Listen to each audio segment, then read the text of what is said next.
मुस्कुराहट। संध्या का समय था। सूरज अपनी सुनहरी किरणें खिड़की से अंदर भेज रहा था, जो कि रसोई में बैठी अंजलि और उसके दोनों बच्चे 7 साल का आरव और 10 साल की प्रिया को छू रही थी। आज स्कूल से आते ही आरव उदास था। उसकी नई गेंद खेलते समय फट गई थी और प्रिया को उसकी दोस्त ने प्रोजेक्ट में सहयोग करने से मना कर दिया था। दोनों ही मुंह फुलाए बैठे थे और शिकायत कह रहे थे। उनका दिन कितना खराब था। माँ, आरव ने रोनी सूरत बनाते हुए कहा, आज का दिन सबसे बुरा था। अब मैं क्रिकेट कैसे खेलूँगा? और मेरा प्रोजेक्ट? प्रिया ने तल्ख आवाज़ में जोड़ा। उसे पता है कि यह कितना ज़रूरी है, फिर भी उसने मना कर दिया। अंजलि ने प्यार से दोनों के सिर पर हाथ फेरा। वह जानती थी कि उपदेश देना या उन्हें यह कहना कि खुश रहो बेकार होगा। मुस्कुराहट की बात वह उन्हें बताने की बजाय दिखाना चाहती थी।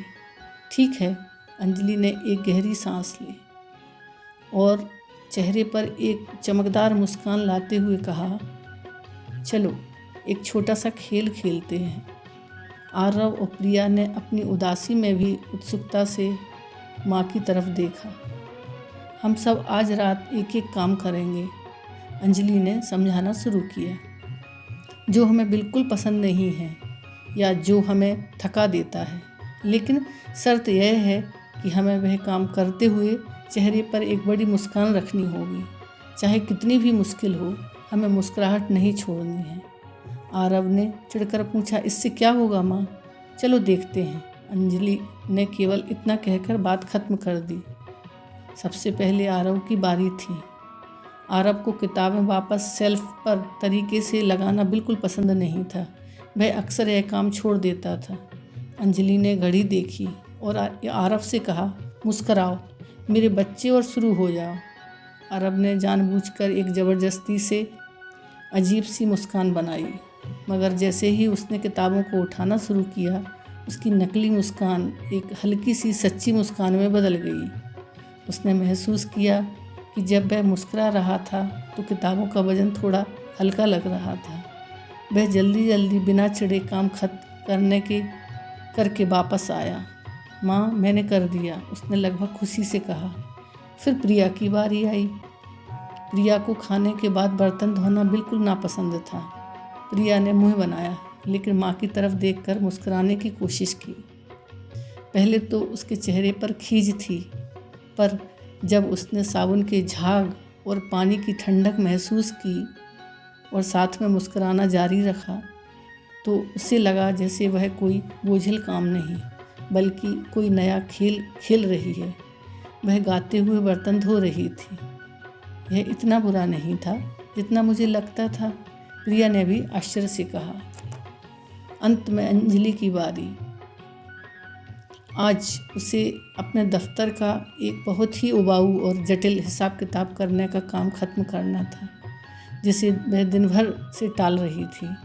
अंजलि अपने लैपटॉप पर बैठी। उसने अपने बच्चों की तरफ देखा और अपने मन को याद दिलाया, मुस्कुराओ। उसने जानबूझकर एक बड़ी सी शांत मुस्कान के साथ काम शुरू किया। उसे महसूस हुआ कि जब वह मुस्कुरा रही थी तो उसके मन की घबराहट कम हो गई थी और उसकी एकाग्रता बढ़ गई थी। जटिल संख्याएं अब एक परेशानी नहीं बल्कि एक चुनौती लग रही थी, जिसका सामना वह शांति से कर सकती थी। अगली सुबह नाश्ते के टेबल पर आरव ने पुरानी फटी हुई गेंद की जगह एक कागज़ की गेंद बना ली और हंसते हुए प्रिया को पास किया। कम से कम अब हम ये कमरे के अंदर तो खेल सकते हैं ना? आरव ने मुस्कुराते हुए कहा।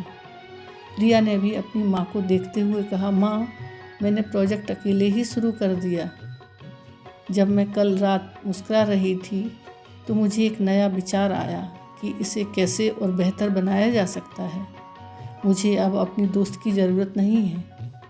अंजलि ने कुछ नहीं कहा, लेकिन उसके चेहरे पर एक संतोषजनक मुस्कान थी। उसके बच्चों ने कोई उपदेश नहीं सुना था, बल्कि महसूस किया था। उन्होंने महसूस किया था कि मुस्कान से अरुचिकर काम भी आसान हो जाता है। मुस्कान से मन की उदासी और घबराहट भाग जाती है। मुस्कान केवल खुशी का प्रदर्शन नहीं बल्कि मुश्किलों का सामना करने का हथियार भी है। अंजलि ने उन्हें बस इतना ही समझाया था। देखो बच्चों, जब तुम्हारी मुस्कुराहट तुम्हारी उदासी से बड़ी होती है तो तुम्हारा जीवन अपने आप सुंदर और आसान बन जाता है। कल तुम्हारी समस्याओं का समाधान तुम्हारी मुस्कान ने किया और उस दिन से आरव और प्रिया ने अपनी माँ की उस व्यवहारिक सीख को जीवन का हिस्सा बना लिया। अब जब भी कोई मुश्किल आती वे सबसे पहले एक दूसरे को देखकर मुस्कुराते हैं, क्योंकि उन्हें पता है हम मुस्कुराहट की बदौलत अपने जीवन को और अधिक सुंदर बना सकते हैं। Thank you.